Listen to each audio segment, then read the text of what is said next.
Assalamualaikum sahabat hikmah nyata yang dirahmati Allah. Bayangkan, seorang gadis muda yang dulunya jadi panutan karena hijrahnya, kini berubah menjadi simbol viral karena keberaniannya menanggalkan kehormatan demi sorotan kamera. Dengan bangga, ia pamer aurat di balik hijab yang hanya jadi hiasan. Hingga suatu malam, ribuan mata menyaksikan kejadian yang tak bisa dilupakan. Sebuah live Instagram berubah jadi mimpi buruk, saat cahaya hilang dan matanya tak lagi melihat dunia. Apa yang sebenarnya terjadi malam itu? Dan bagaimana hidupnya berubah setelah kehilangan yang paling ia banggakan? Namun sebelumnya, bagi yang beragama Islam saya sarankan untuk menuliskan sholawat Nabi Muhammad agar kelak sholawat ini menjadi saksi untuk mendapat syafaat di akhirat. Bagi yang like dan subscribe ke channel ini, kami doakan semoga dimudahkan segala urusannya, dilapangkan rezekinya, disehatkan badannya, dan dikabulkan segala hajat dunia akhirat oleh Allah Subhanahu wa Ta'ala. Amin ya Rabbal Alamin. Langit Jakarta sore itu tampak pucat. Matahari seolah enggan bersinar, seakan tahu ada yang tak beres dari manusia-manusia di bawahnya. Di sebuah kamar minimalis dengan dinding berwarna pastel, Zahra duduk di depan cermin. Jilbabnya rapih. Make up tipis menghiasi wajahnya yang memang cantik sejak lahir. Tapi hari itu, ada sesuatu yang berbeda. Ia sedang merekam video pendek untuk konten Reels-nya. Bukan tentang hijrah seperti biasanya, tapi tips outfit of the day yang memperlihatkan lekuk tubuh meski tetap berhijab. Ia berdiri, memutar tubuhnya pelan, lalu tersenyum ke kamera. Ada suara notifikasi masuk berkali-kali. Zahra melirik layar HP, senyumnya semakin lebar. Fix, konten kali ini pasti tembus explore, bisiknya. Dulu, Zahra dikenal sebagai gadis yang rajin ngaji. Bahkan, konten pertamanya yang viral adalah video dia menangis saat membaca surat Ar-Rahman. Netizen menyebutnya muslimah inspiratif.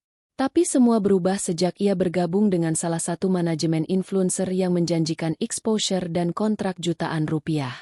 Hari-hari Zahra kini penuh dengan syuting, live, editing, dan rapat endorsement. Ia mulai melupakan jadwal ngaji, menunda salat, dan membatalkan janji dengan guru ngajinya. Ibunya, Bu Rina, berkali-kali menegur dengan sabar. Zahra, awas lo nak, jangan sampai terlalu bangga dengan dunia. Kamu sekarang beda, ucap ibunya suatu malam. Tapi Zahra hanya mengangkat alis. Bu, zaman udah beda. Sekarang kalau mau dakwah itu harus dibungkus. Kalau gak viral, siapa yang mau dengar? Bu Rina hanya menatap putrinya dengan mata yang mulai berkaca. Tapi Zahra sudah berdiri, menutup percakapan, lalu masuk ke kamar dan mengunci diri. Ia menyetel ring light dan menyiapkan kamera. Senyumnya kembali muncul. Aku gak salah, gumamnya. Aku cuma menyesuaikan zaman.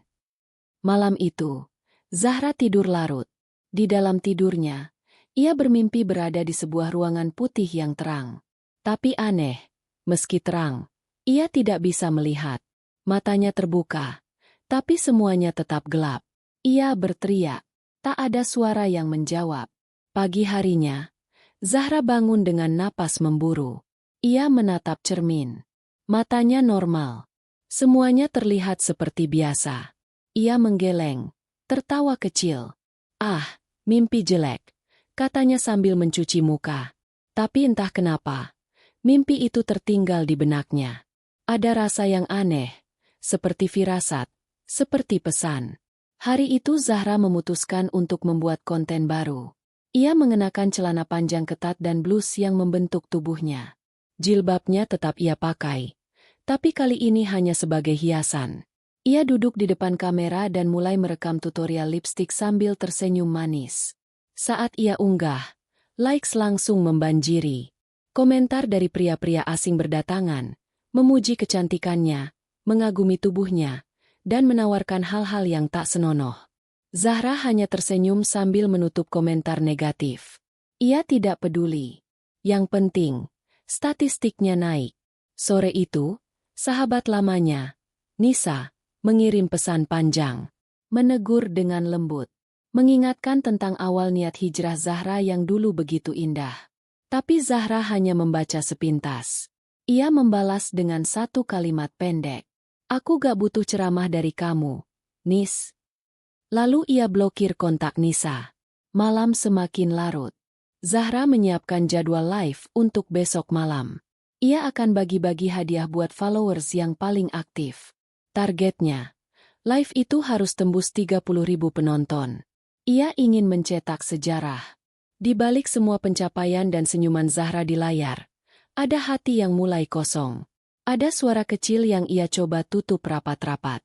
Tapi suara itu pelan-pelan membesar, meski belum cukup untuk membuatnya berhenti. Pagi itu Zahra bangun dengan semangat tinggi. Malam nanti adalah momen yang sudah ia tunggu sejak lama. Live Instagram dengan hadiah fantastis. Ada iPhone, uang tunai, hingga produk-produk mahal yang ia dapat dari sponsor. Semua demi satu hal, angka. Ia duduk di meja rias, memoles wajahnya dengan teknik kontur yang ia pelajari dari beauty influencer luar negeri. Di atas meja, ada surat dari ibunya, ditulis dengan tangan. Zahra melirik sekilas lalu menggeser surat itu ke tepi, seolah tak pernah ada. Sambil menata jilbab model turban yang memperlihatkan sebagian rambutnya, Zahra membuka DM. Banyak permintaan kolaborasi, sebagian sopan, sebagian menjijikan. Ada yang menawarkan uang 10 juta untuk sekali video berdansa. Zahra hanya tertawa. Lemah banget sih manusia. Lihat paha dikit langsung gila. Bisiknya.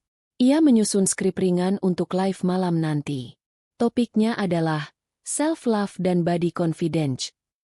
Ironis, karena yang Zahra lakukan bukan cinta diri, tapi menjual diri demi angka. Siang hari, Zahra kedatangan kurir. Paket besar. Hadiah-hadiah yang akan ia berikan untuk follower yang beruntung. Ibunya mengintip dari balik pintu dapur, membawa sepiring nasi goreng. Zahra, makan dulu. Nak, jangan terlalu sibuk sama HP. Ucap Burina pelan. Zahra tak menjawab. Ia sibuk merekam unboxing paket sambil berbicara dengan suara ceria yang dibuat-buat. Ibunya meletakkan piring di meja, lalu mundur perlahan. Malam mulai turun. Zahra duduk di depan meja make up, mengenakan outfit berwarna cerah dan baju ketat lengan panjang. Jilbabnya sekadar hiasan, diikat ke belakang. Kamera menyala. Ring light terang benderang. Background sudah dihias penuh dengan lampu-lampu kecil dan poster promo. Ia membuka live.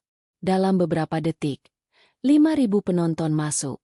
Dalam 1 menit, sudah lebih dari 10.000. Zahra menyapa dengan riang.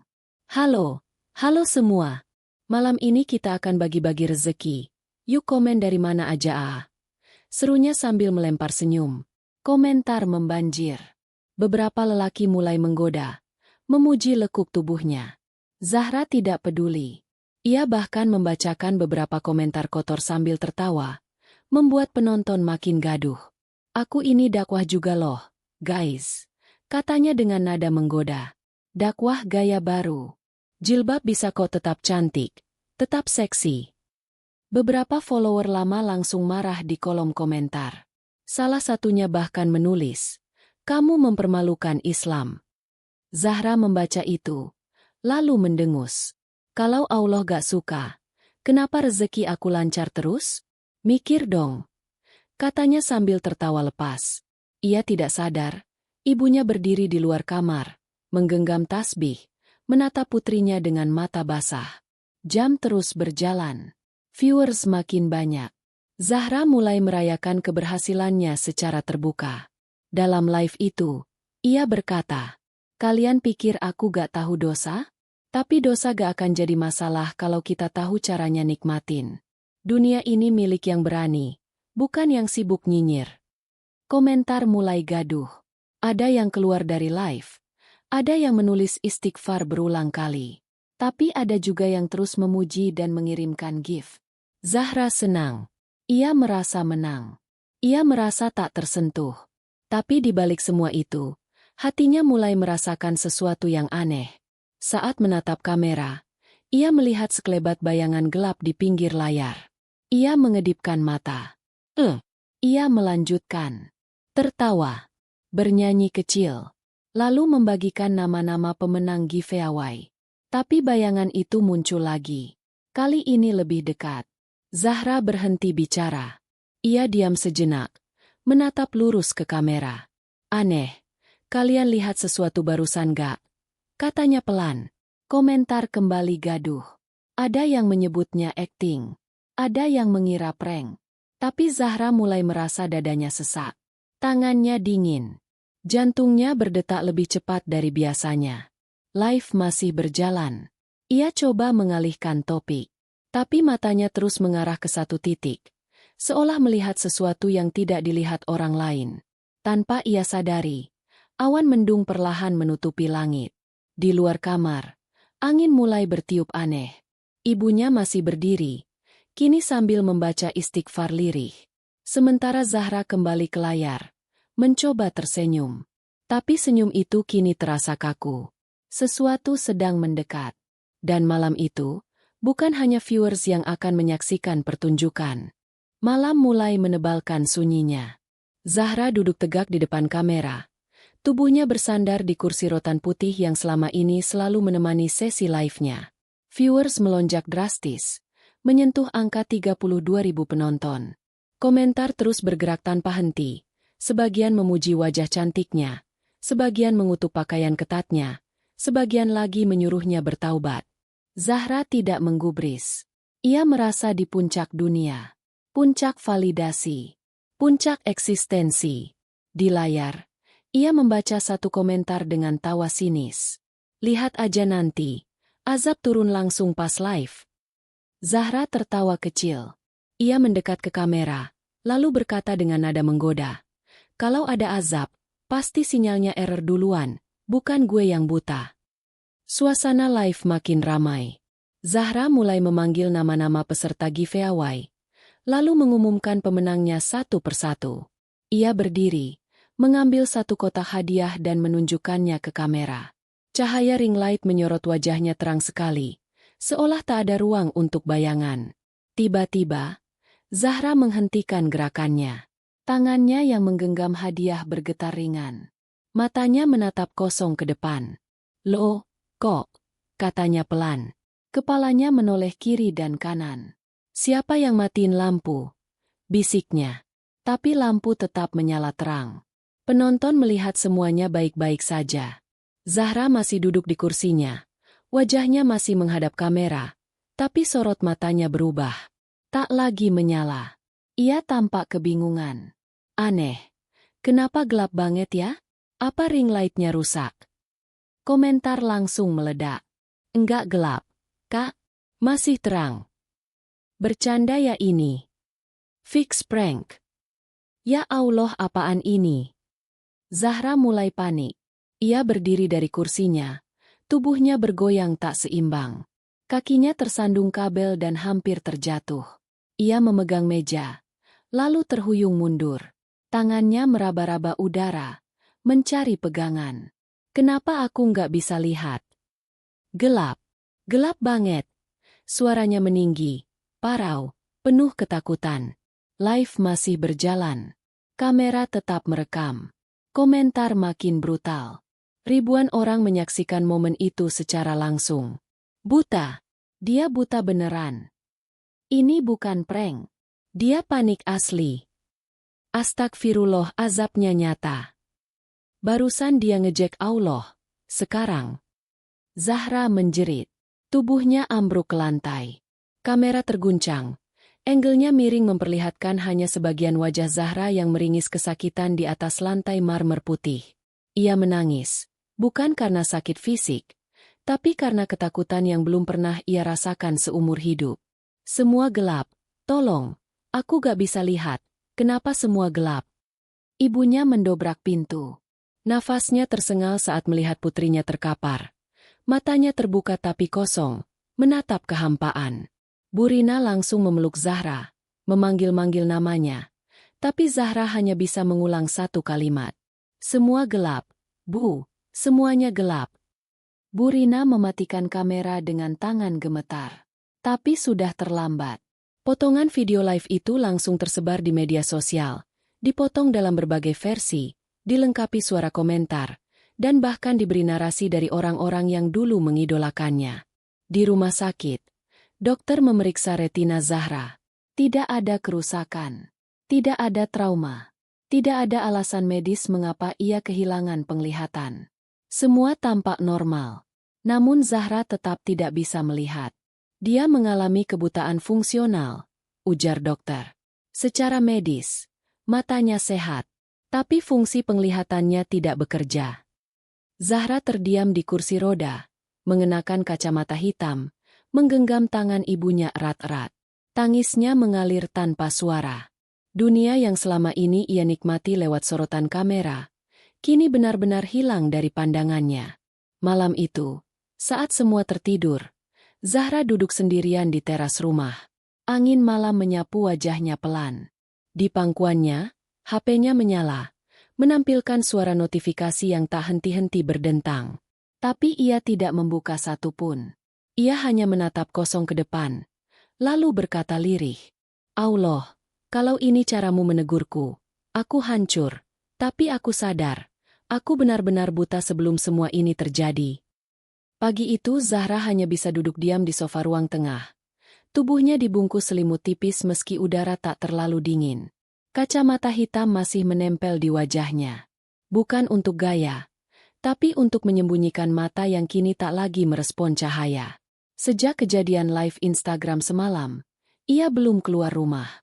Semua aktivitas digitalnya dihentikan oleh ibunya.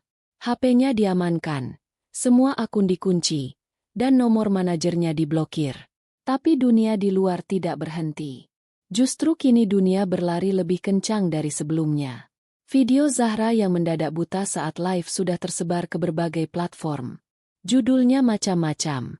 Dari yang halus seperti, detik-detik mengejutkan Zahra kehilangan penglihatan, hingga yang brutal seperti, azab selebgram buka aurat terekam live. Orang-orang tak berhenti membahasnya.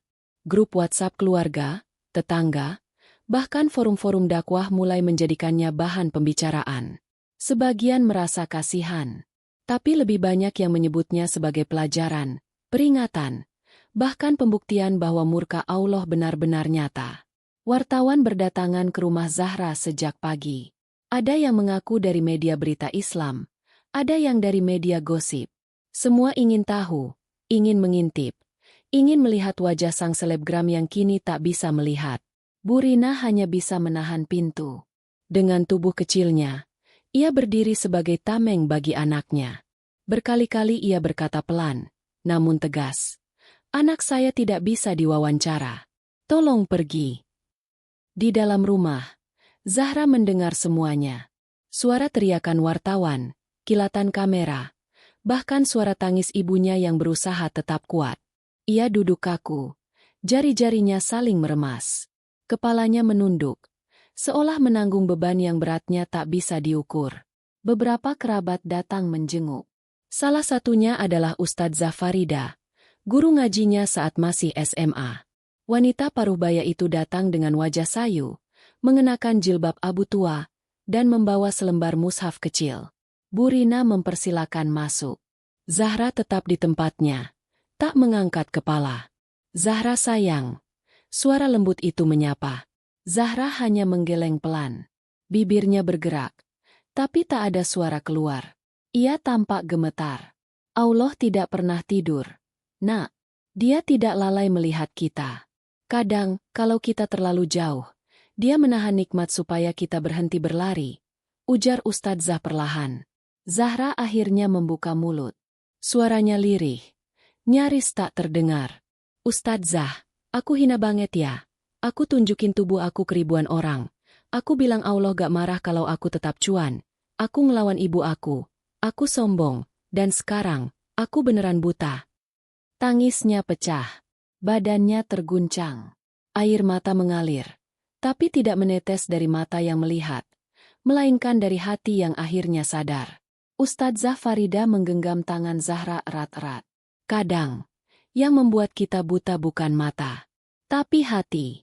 Dan hari ini, hati kamu akhirnya terbuka. Nak, itu jauh lebih penting dari apapun." Zahra menunduk dalam. Tangannya menggenggam mushaf kecil yang disodorkan oleh Ustadzah. Ia tak bisa membacanya. Tapi ia menempelkan mushaf itu ke dadanya dan menangis tanpa suara. Hari-hari setelah itu, Zahra mulai diam. Ia tak banyak bicara, tak banyak bertanya. Ia hanya mendengar. Mendengar suara adzan. Mendengar lantunan ngaji. Mendengar suara ibunya yang kini lebih tenang karena anaknya perlahan berubah. Tapi dunia luar belum puas. Komentar masih membanjiri postingan lamanya. Video live yang memuat detik-detik ia buta kini diulas oleh banyak kanal YouTube. Ada yang mengecam, ada yang mencaci, ada juga yang menggunakan sebagai bahan lucu-lucuan. Di tengah semua itu, Zahra hanya duduk diam di kamarnya. Ia tak lagi menatap layar. Ia tak lagi peduli siapa yang menontonnya. Dunia yang dulu ia kejar, kini menjauh. Tapi di dalam sunyi itu, ada yang mulai tumbuh. Sebuah penyesalan dan doa yang belum terucap. Malam itu, Zahra duduk di atas sajadah. Ia tak bisa melihat arah kiblat, tapi ibunya mengarahkan posisi duduknya. Zahra mengangkat tangan pelan, lalu berkata dengan suara bergetar, "Allah, aku malu." Udara pagi di rumah Zahra terasa lebih tenang. Tak ada suara notifikasi, tak ada dering telepon dari manajer, tak ada teriakan wartawan. Hanya lantunan pelan ayat suci dari radio tua yang disetel oleh Bu Rina di dapur. Di kamar Zahra, lampu temaram menyala. Sajadah masih terbentang. Al-Quran Braille terbuka di pangkuan Zahra. Jari-jarinya menyusuri titik-titik kecil dengan penuh hati-hati. Ia tak lagi sibuk memoles wajahnya. Kini ia sibuk memoles batinnya. Bangun subuh tak pernah telat. Zikir tak pernah tinggal. Dan air mata menjadi sahabat baru di setiap akhir salat. Zahra perlahan mulai menerima kebutaan itu sebagai pengingat. Ia berhenti bertanya, berhenti menyalahkan, dan mulai mengingat. Setiap hari, Bu Rina membacakan ayat untuknya. Zahra mengulanginya pelan, berusaha menghafalnya, menyentuh setiap kata seolah sedang menyentuh potongan nasibnya sendiri. Ia mulai menulis ulang doanya di buku harian, bukan dengan pena, tapi dengan suara. Ia rekam setiap doa, setiap penyesalan, agar bisa ia dengarkan lagi dan lagi. Suatu siang, ketika hujan turun deras, Zahra duduk di ruang tamu. Hanya berdua dengan ibunya. Angin dingin menyusup dari celah jendela. "Bu," suara Zahra pelan. Bu Rina menoleh, mendekat. "Kalau aku dulu meninggal sebelum kejadian ini, apa aku bakal ditolak di alam kubur?" Bu Rina tercekat. Tangannya langsung menggenggam jari Zahra. "Allah sayang sama kamu, Nak, makanya kamu disadarkan. Dikasih kesempatan berubah. Gak semua orang dapat itu." Zahra mengangguk pelan. Bibirnya bergetar. "Tapi aku masih takut, Bu. Takut banget. Aku malu. Sama Allah. Sama semua orang. Yang penting kamu berubah, Zahra.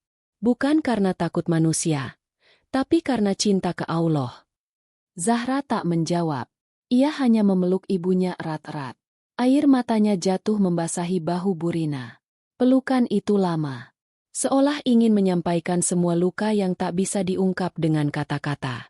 Hari-hari berikutnya, Zahra mulai menulis naskah-naskah pendek tentang hijrah dan kesalahan masa lalu. Ia tidak menulis dengan tangan, tapi menggunakan perekam suara. Lalu Bu Rina yang mengetikkannya. Zahra ingin naskah itu dibagikan, bukan untuk mencari perhatian, tapi untuk menyelamatkan siapapun yang sedang berada di jalan yang dulu pernah ia tempuh. "Kalau aku bisa balik, aku bakal peluk diriku sendiri, dan bisikan, jangan terlalu cinta sama dunia." Bu Rina membacakan naskah itu dengan suara pelan, matanya basah. Zahra tersenyum lirih. Ia tak ingin viral lagi. Ia hanya ingin tenang. Suatu malam, rumah mereka dikunjungi oleh seorang gadis remaja bernama Rara. Ia datang ditemani kakaknya. Wajahnya menunduk saat bertemu Zahra. "Kak, aku dulu fans Kak Zahra. Aku juga ikut-ikutan tampil seksi karena ngikutin tren kakak. Tapi sekarang, aku berhenti. Aku takut." Zahra terdiam. Tangannya mencari arah suara, lalu menggenggam tangan Rara. Ia tidak tahu wajah gadis itu seperti apa, Tapi ia bisa merasakan ketulusan dalam getaran tangan kecil itu. Kalau kamu sudah berhenti, kamu jauh lebih hebat dari aku. Rara menangis. Zahra pun ikut menitikkan air mata. Malam itu, Zahra tahu bahwa kebutaannya bukan kutukan. Ia adalah penebus. Ia adalah jalan untuk menyelamatkan orang lain dari kegelapan yang pernah ia nikmati. Tapi Zahra belum sembuh. Matanya masih gelap. Tapi hatinya kini bercahaya. Ia menulis kalimat pendek malam itu, yang akan menjadi pamungkas dalam naskah hijrahnya. Aku kehilangan penglihatan, tapi aku menemukan jalan. Aku kehilangan sorotan, tapi aku menemukan cahaya. Pagi itu rumah Zahra tak lagi dipenuhi keramaian. Wartawan sudah berhenti datang. Para tetangga pun mulai bersikap seperti biasa. Mereka tak lagi memandang Zahra dengan rasa ingin tahu, melainkan dengan rasa hormat. Tak sedikit ibu-ibu yang kini menitipkan anak gadisnya untuk belajar mengaji bersama Zahra. Meski tak bisa melihat, Zahra justru lebih peka. Ia bisa merasakan siapa yang tulus dan siapa yang sekadar ingin ikut ramai. Ia bisa membedakan suara tangis karena kasihan dan suara tangis karena keinsafan. Rumah kecil itu kini menjadi tempat belajar. Bukan hanya tentang huruf-huruf Al-Quran, tapi juga tentang arti kehilangan, kejujuran, dan bagaimana cinta kepada dunia bisa membutakan segalanya. Setiap minggu, Zahra menggelar majelis kecil di ruang tamu. Hanya 5 hingga 10 orang. Mereka duduk melingkar, membuka mushaf, dan saling bercerita. Zahra memimpin dengan suara lembut. Ia tidak pernah mengaku sebagai guru. Ia hanya menyebut dirinya teman sejatuh. Suatu hari, seorang jurnalis muda datang, ingin mewawancarai Zahra untuk konten inspirasi. Tapi Zahra menolaknya dengan tenang. Saya sudah cukup dikenal saat saya penuh dosa. Sekarang saya ingin tak dikenal saat saya sedang belajar jadi baik. Ucapnya pelan. Jurnalis itu paham, lalu pergi dengan kepala tertunduk. Zahra hanya tersenyum. Ia tak butuh sorotan kamera lagi. Ia tak ingin jadi viral. Cukuplah suara hati yang memandunya sekarang. Di kamar Zahra, ada sebuah rak buku kecil yang mulai terisi. Isinya bukan koleksi make-up atau produk endorse, tapi Al-Quran Braille, buku tafsir, dan catatan pribadi. Setiap malam, Zahra menulis dengan suara. Ia merekam doa-doanya. Lalu Burina menuliskannya. Mereka jadi lebih dekat dari sebelumnya. Tak ada lagi konflik. Tak ada lagi bentakan. Hanya keheningan yang penuh makna. Pada suatu malam Jumat, rumah Zahra kembali ramai. Bukan karena berita, tapi karena undangan pengajian. Gadis-gadis remaja dari kampus dan sekitar perumahan duduk bersila, membawa buku catatan. Mereka menanti Zahra dengan wajah berseri. Zahra datang dipapah oleh ibunya, mengenakan gamis hitam polos dan kerudung panjang yang menjuntai lembut. Tak ada hiasan. Tak ada make-up, hanya senyum dan suaranya yang teduh. Assalamualaikum. Maaf ya, Zahra nggak bisa lihat wajah kalian satu-satu. Tapi Zahra bisa dengar napas kalian, suara kalian, dan itu cukup buat Zahra yakin bahwa hati kalian ingin berubah. Pengajian malam itu sunyi dan dalam. Tak ada mikrofon, tak ada kamera, tapi banyak hati yang menangis. Zahra bercerita tentang masa lalunya. Tentang betapa ia dulu merasa kuat, padahal rapuh. Tentang betapa ia merasa dicintai followers, padahal tak pernah benar-benar disayangi. Dan tentang momen saat semua gelap, bukan karena listrik padam, tapi karena nikmat itu diambil seketika. Allah gak butuh kamera buat mempermalukan kita. Allah cukup tarik satu nikmat, maka manusia akan jatuh, dan tak ada yang bisa menolong selain taubat. Seorang gadis di sudut ruangan mulai menangis terisak. Zahra mendekat, lalu memeluknya. Gadis itu hanya bisa berucap lirih. Aku juga dulu seperti Kak Zahra. Zahra mengangguk. Air matanya mengalir meski tak terlihat. Ia tahu, di dalam ruangan itu, ada banyak versi dirinya yang dulu. Dan mungkin kelak, merekalah yang akan meneruskan cahaya itu. Malam makin larut. Satu persatu tamu pulang. Zahra duduk sendirian di sajadahnya, menengadah ke langit-langit kamar. Allah, mataku masih gelap, Tapi hatiku sekarang bisa melihat. Terima kasih. Karena kau butakan aku tepat saat aku sedang paling jauh dari MU. Ia lalu sujud. Lama. Tenang. Dalam. Tak ada suara. Tak ada tangisan. Hanya ketenangan. Yang tak pernah ia rasakan saat followersnya berjumlah ratusan ribu. Atau ketika komentar pujian datang bertubi-tubi. Kini ia tahu. Bahwa cahaya yang sesungguhnya tak pernah berasal dari ring light atau layar HP. Cahaya sejati justru datang dari ruang yang paling gelap. Setiap manusia diuji dengan cara yang berbeda. Ada yang diuji dengan kesulitan, dan ada yang diuji dengan kemudahan, termasuk popularitas, harta, dan pujian manusia. Tapi seringkali, justru kenikmatan yang membuat kita lupa kepada Allah. Saat Allah menarik satu nikmat, itu bukan semata azab, tapi bisa jadi itu adalah pintu hidayah yang disamarkan dalam bentuk kehilangan. Sebagaimana firman Allah dalam surah Al-A'raf ayat 179. Dan sungguh, kami jadikan untuk isi neraka, jahanam kebanyakan dari jin dan manusia. Mereka mempunyai hati, tetapi tidak dipergunakannya untuk memahami ayat-ayat Allah. Mereka mempunyai mata, tetapi tidak dipergunakannya untuk melihat tanda-tanda kebesaran Allah, dan mereka mempunyai telinga, tetapi tidak dipergunakannya untuk mendengar ayat-ayat Allah. Mereka seperti hewan ternak, bahkan mereka lebih sesat lagi. Mereka itulah orang-orang yang lengah. Quran Surat Al-A'raf 179. Cerita ini adalah fiktif, disusun dan dikisahkan seolah nyata agar kita semua bisa mengambil ibrah dan pelajaran berharga di dalamnya. Nama tokoh, tempat, dan kejadian dalam cerita ini bukan mencerminkan kisah pribadi siapapun. Terima kasih telah menonton hingga akhir. Jika sahabat merasa cerita ini menyentuh hati dan penuh pelajaran, bantu sebarkan kebaikan dengan cara tangan menunjuk kanan klik tombol like. Tangan menunjuk kanan tulis hikmah yang kalian rasakan di kolom komentar. Tangan menunjuk kanan dan jangan lupa subscribe agar tidak tertinggal kisah hikmah lainnya. Sampai jumpa di kisah berikutnya. Wassalamualaikum warahmatullahi wabarakatuh.